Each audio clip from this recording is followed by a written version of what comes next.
हमीरपुर में doctor Radhakrishna medical college शल्य विभाग की टीम ने 27 वर्षीय महिला को नवजीवन प्रदान किया है। महिला का एंट्रोक्यूटनेशियस फिस्टुला बीमारी का सफल इलाज किया है। 5 माह पूर्व ये महिला फैमिली प्लानिंग का ऑपरेशन करवाने बिलासपुर गई, जहां सर्जरी के दौरान महिला की आंतों में छेद हो गया था।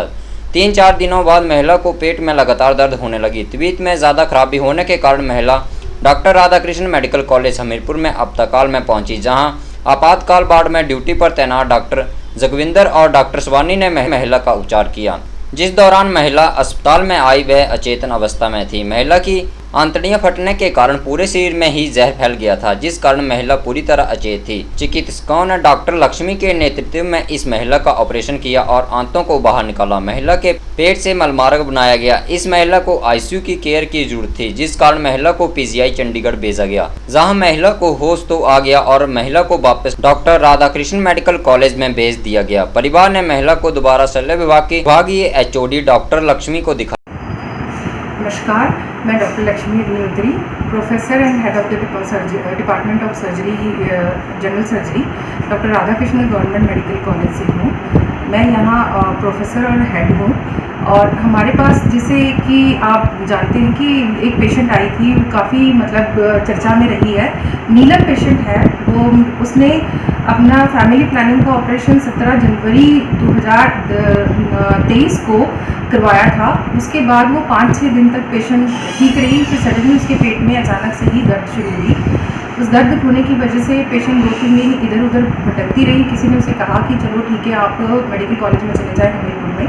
तो वो हमारे मेडिकल कॉलेज में आई, मेडिकल कॉलेज में दिखाया, लेकिन जब पेशेंट आई थी तो वो पेशेंट शॉक में थी और पेट उसका फूला हुआ था और पेशेंट के शरीर में जहर फैला हुआ था।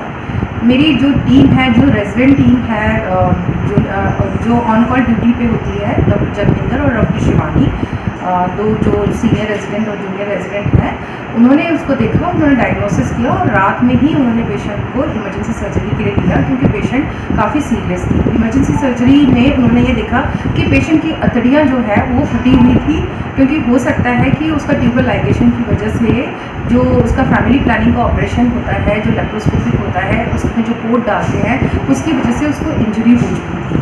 और जो इंटेस्टाइन में इंजरी थी, पेशेंट को पूरा पेरिटोनाइटिस हो चुका था। दैट मीन्स कि पेशेंट का जहर फैल चुका था पेट में।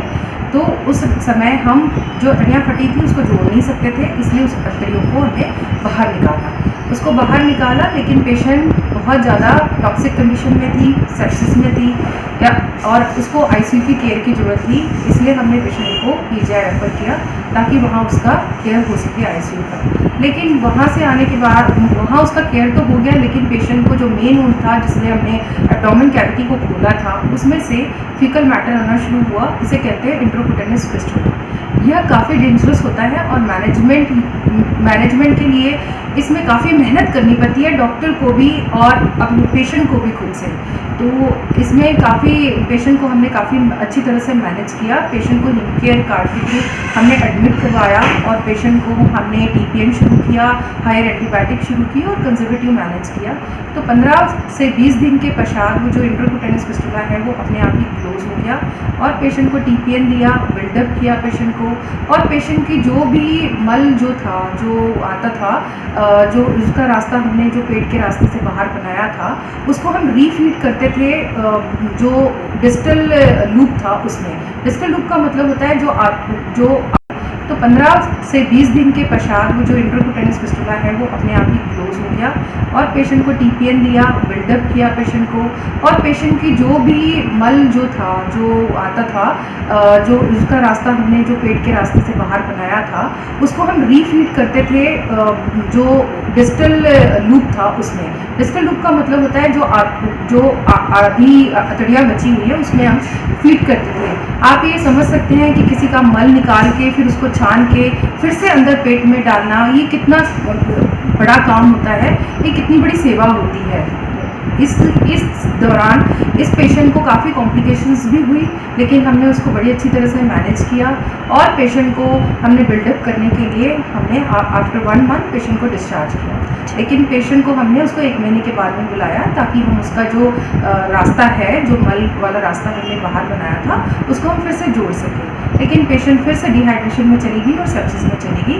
हमने पेशेंट इमरजेंसी में आई, हमने पेशेंट को मैनेज किया, बड़ी अच्छी तरह से मैनेज किया, पेशेंट को बिल्डअप किया। पेशेंट का वेट जब आई थी वो 22 किलो था, हमने उस 22 किलो को 27 किलो तक लेके गए और पेशेंट को रोज़ हम काफ़ी PPN देते थे, बहुत हाई प्रोटीन डाइट देते थे। और मेरे रेजिडेंट ने, मेरे जो फैकल्टी है, जूनियर फैकल्टी है, उन्होंने काफ़ी मेहनत की और जो स्टाफ है, जो हमारा नर्सिंग स्टाफ है, उन्होंने भी काफ़ी मेहनत की उसके दौरान। और जो उसका हस्बैंड है पेशेंट का और उसकी जो मदर इन लॉ है, उसने भी काफ़ी मेहनत की और सबकी मेहनत का फल ये रंग आया कि आज वो पेशेंट बिल्कुल ठीक है।